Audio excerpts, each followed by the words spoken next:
And welcome back to the channel, guys, for episode 39 of the Emergency Storage Shed Clean Out series. In this episode, we're going to go and grab something quickly. There's a couple of things I want to tidy up, and I'll show you our progress as usual. But most of this episode will be a summary and a report on how we did with the parts of a Briggs Stratton ride-on mower engine that had blown up, and we decided to sell parts off it rather than scrap it. And the results are very surprising. So hang on for that. First, we'll go out to the shed and grab a couple of things I want to clear up. We're making really good progress out here, trying to make some space, and we are. In fact, we have now completely finished going through this steel cabinet. And as I explained in the last episode, I'm now using it to store stuff that already is sorted I will be keeping, or I have to wait until I find more stuff before I sell it. So we've finished that.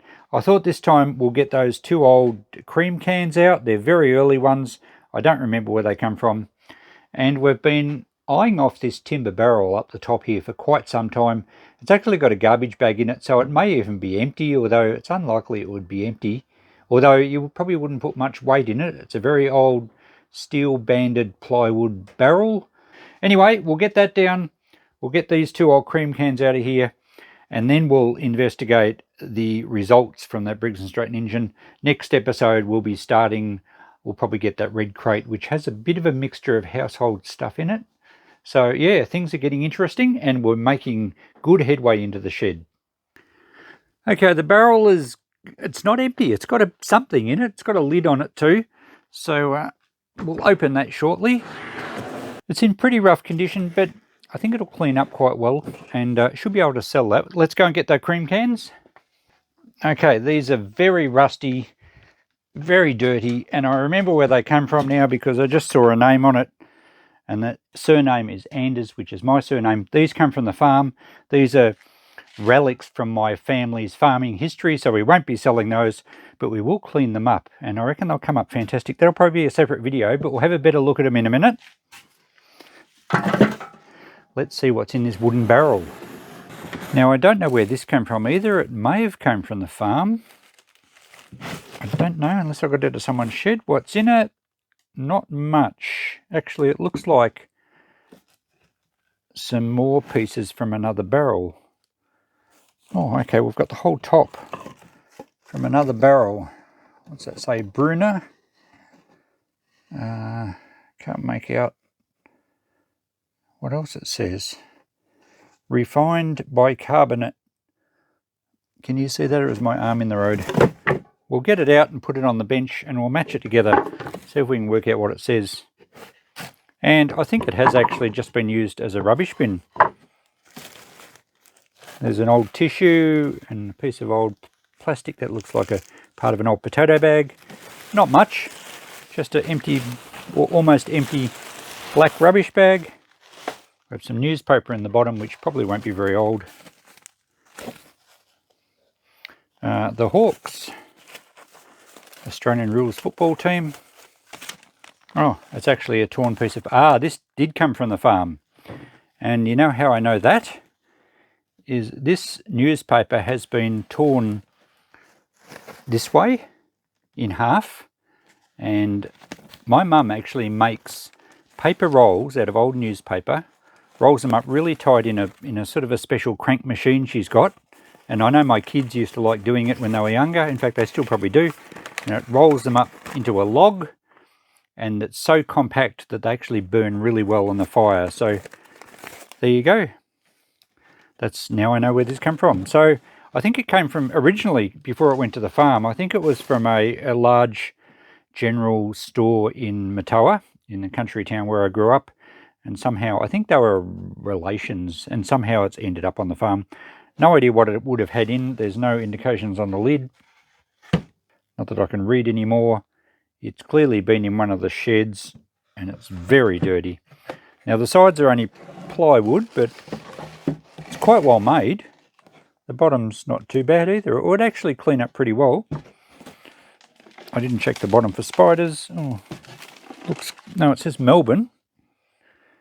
1 CWT, so that's 1 100 weight. I think a 100 weight was 112 pounds.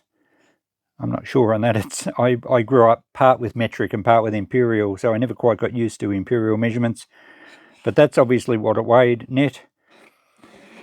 Number one ICI, don't know. So Melbourne probably would have been filled with some sort of goods that were sent out to a general merchant, and I would think it would date to the early 1900s.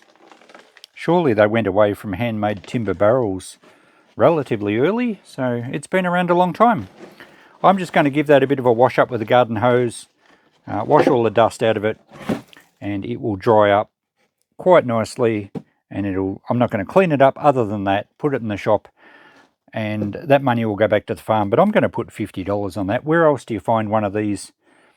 So there must have been a bigger barrel that possibly fell apart, and for some reason someone kept the lids, or the lid.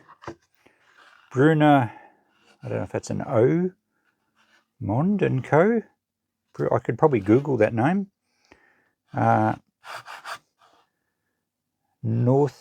that Northwich or something? It might be England. That would say England, yeah. So this is from England. A trademark. There's the company's initials, BM and Co. Refined bicarbonate of soda. So there we go. It's been around for a long time, and it looks like it's probably had some rats chew their way into it. It might have been used on the farm to store chaff or something, and this is all it survived. That's a nice enough vintage piece, well, historic piece really, to do something with. It's certainly not firewood. I think I'm probably going to turn it upside down, put a couple of slats of timber across it to hold it all together, probably a bit of a wire across the back, and it can be hung on the wall.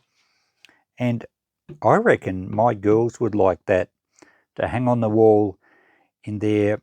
They've got a business, I don't know if I've mentioned, and many of you won't even know and probably won't even care, but they've got a business, a wedding venue restaurant business in an 1870s flour mill. So how good would this look put together and hanging on the wall over there? So excellent. That can be my business warming gift to them. Okay, we'll get back to those timber barrels at the end of this video and show you how they cleaned up. Let's just quickly look at these cream cans. Now, they're galvanized, they're quite heavy steel, and they were used on, well, many farms where you milked your own cows and often separated the cream. These smaller ones are known as cream cans, and they had usually metal plaques on them to signify, you know, which farmer owned them. Now this one has a metal plate that says, I don't know if you'll make this out on the camera, it says J.R. Anders, Matoa. Matoa is a small country town I grew up in where Mum and Dad's farm is. J.R. interestingly is my dad's initials, but this would have been his Uncle Jack. So it'd be Jack Rudolph Anders, and he obviously he was involved in the farming enterprise. Now the other one is not quite as good a condition, unfortunately. It's quite rusty, but it does have a brass plaque on it that says T.F. Anders, Matoa. And that would be Tom, which was my grandfather. So Tom and his brother Jack had their own cream cans, and I'm going to restore these, or at least clean them up so that they look much, much better, and you know, keep them in the family. Possibly the descendants of Jack, Dad's Uncle Jack, may be interested in this one, and I know John actually watches my videos. I'll clean this one up for you, John. This one I'll keep here, but I'll do a separate video on cleaning these up. I'm not going to go to too much trouble other than use electrolysis to take all the rust off. We'll probably polish the brass plaque on this one. The other one has just a steel plaque, but it will clean up a lot nicer. So we'll do these in a future video. So no value here to sell. If I was to sell them, they sometimes turn up without family plaques, but nearly always there's a family name on these, and I think they should stay with the family. But if these names meant nothing to me, I would probably, cleaned up, I would probably sell them at about $50, maybe $75 each, but just in their current condition, probably only $20 or $30. So anyway, we'll put them aside. We'll get to them relatively soon. Now that Briggs Stratton engine that we dismantled, and there's two videos on that, I'll link them both underneath. The first one's where we actually introduce it. We pulled it apart. We worked out actually what happened to it, which was a bit of a weird story in itself. But essentially it wasn't worth repairing, not viable at all. So there was a number of good parts on it that were still quite usable. So I ended up with, I think, 14 different eBay listings for the parts after I dismantled and cleaned them up. Now we grouped some together, and then the rest of the engine, the block and other parts that were too badly damaged have just gone in the scrap. So to sell the item as it was, as irony aluminium, I think it weighed about 30 kilos, I think. So I think we would have got about $15, maybe up to $20, depending on the price. There was a starter motor on it as well, so you'd get a little bit of a return for scrap. However, we did this experiment. We put the parts on eBay. I had a hunch they'd go okay. They've even surprised me. Let's have a look on the computer at what has sold and how the prices went. So this was about 5 or 6 weeks ago. We listed them, and I had a strategy. I estimated prices and erred on the side of being a little ambitious, and I started them as a 10-day auction. So the first one here was the sump with all the associated bolts. There was no damage to that, cleaned up quite well, and I put it at $40 and $21, $22 postage. I basically found boxes for all the parts and calculated roughly what the postage would be. Depending on where it goes, it's actually more expensive than that, and I think this postage is to my postcode here, so within Victoria. So within the 10-day auction period, we had one bid. It was near the end, and it sold for $40. So that was great. The next item also sold within the 10 days at a bid of $20, $10.90 postage, and that was the alternator stator and the wiring loom. That's all that sold in the first 10 days. Everything else didn't get a bid, and then I went through and relisted everything at the same price, and I just listed it as a buy it now, and I thought I'll leave them cycle for a few weeks. So the next to go was the camshaft. Someone clicked buy it now pretty soon after I relisted it. $30, $18.25 postage because it was quite heavy. So that sold, and I'll forget where all these went. A few parts went to Western Australia. One's gone to Tasmania, a few in Victoria, a couple in New South Wales. The next one to sell was the ignition coil. That got a $20 buy it now, again $10 postage. The next one surprised me. The linkages, the governor linkage and the little throttle control box got a $20 bid. Now, I've never had to replace one of those in all my years of rebuilding engines, but it was in good condition and obviously someone needed it, so $20 there. This surprised me as well. The cowling with the dipstick and also part of the blower housing, that sold, and it was in a fairly big box to post it. So they winning bidder paid nearly $50 there. The carby, I always expected the carby would be a good seller because it had done very little work, so we got $50 for that. Then the head with the valves, the tappet cover and all the associated hardware, $60, buy it now, someone grabbed it, so they paid almost $80 for that. This really surprised me. I've never had to replace one of these breather covers in all my years of working on engines. There's no moving parts. I don't know what goes wrong with them, but someone decided they needed it. So that sold for $20 and $10.90 postage. In between it, I did sell a little railway magazine.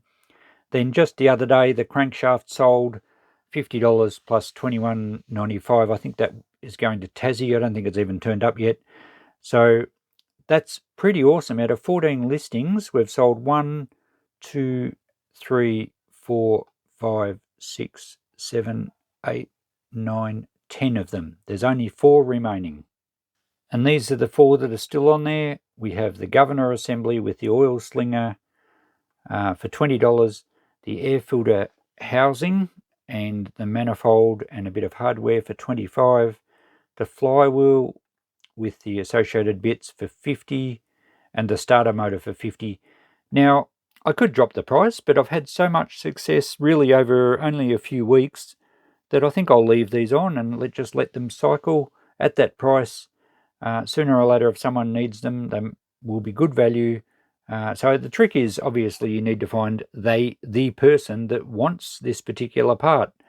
And that's why none of the auctions really did well, and that's why it would have been a bit silly to start the auctions at 99 cents, because you're not going to have a high number of people wanting to sort of bid against each other. So I'm really happy with the prices I've been getting.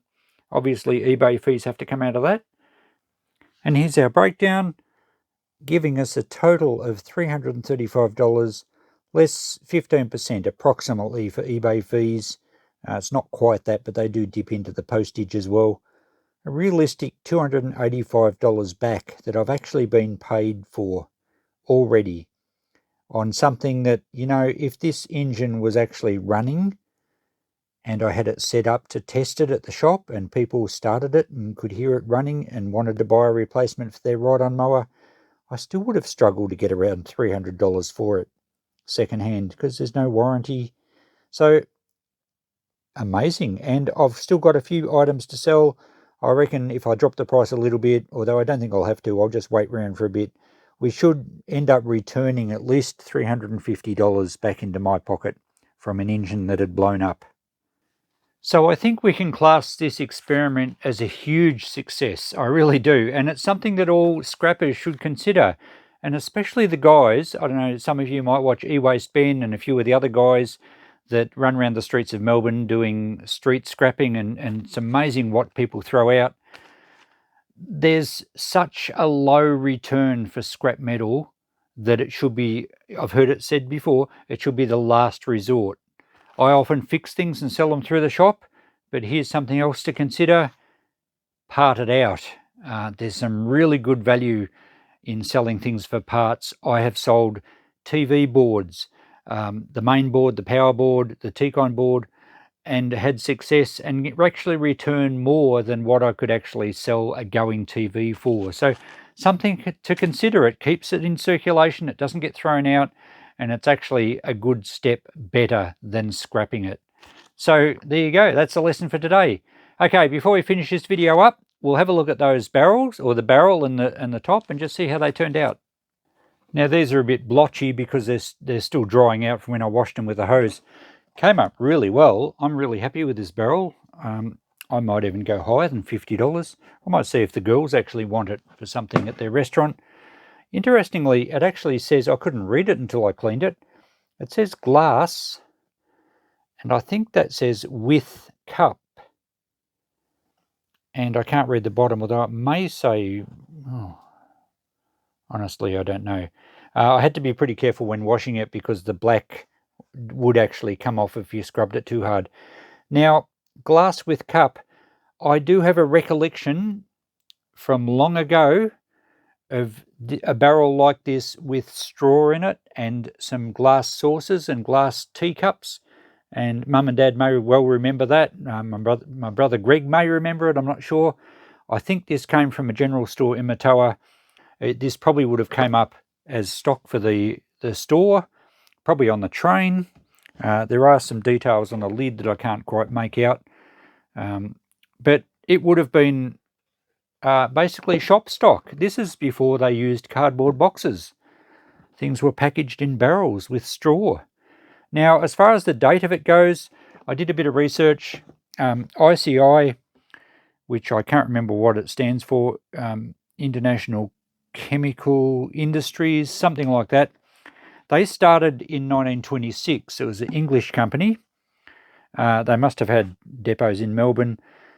So 1926 that started, and interestingly, they had formed from a merger of a few English companies, one of which being Brunner Mond and Co. So this lid dates pre-1926. That came together pretty well, didn't it? Just by the way, I just put some timber slats across the back, and you may notice that I used the old straight head screws. I don't like Phillips head screws in old things. So that'll make a great wall hanging for the girls at their business.